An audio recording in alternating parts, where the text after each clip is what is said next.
lot of people feel like vulnerable is a dirty word, that you don't want to be vulnerable. It's like, ugh. Mainly because they associate that with oversensitivity and being over-emotional. So vulnerability is not emotional. Vulnerability is the capacity to stay open within the world regardless of what is going on, and to still be responsive and caring about what you experience out there. That's vulnerability, being able to feel the world. That's super important, because in feeling the world, you then want to respond to the world, and then you want to contribute to the world. If you shut down that vulnerability, you can get comfortable, you can get hard, and then you don't bother contributing, and you don't bother being part of this humanity because it's all too safe and cosy.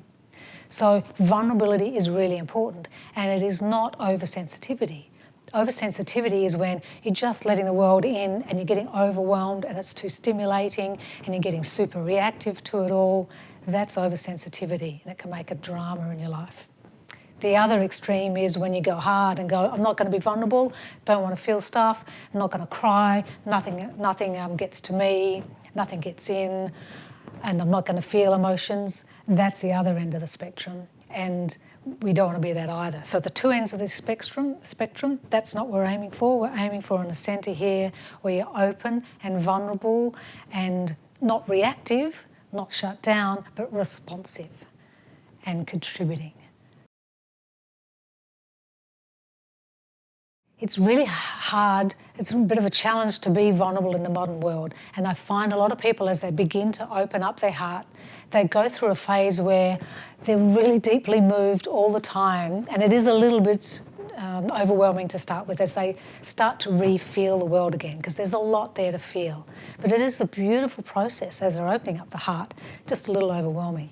But that does settle over time. So that then what remains at the end of that opening up process is a beautiful compassion and understanding and acceptance of other human beings.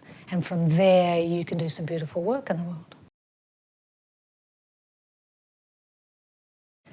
It's actually safe to be vulnerable anywhere, because vulnerable means that you're actually connected within your own self. So there's a steadiness and a foundation when you're vulnerable. And it means that you're open and feeling things, but that doesn't mean that all that stuff is getting in and impacting you, because you're solid in yourself. So yes, you can be vulnerable anywhere. Vulnerable doesn't mean, oh, it's hurting, it's awful, it's awful. That's not vulnerability. Vulnerability is, here I am, really steady in myself. I can feel what's going on, but it's not rocking me and it's not knocking me.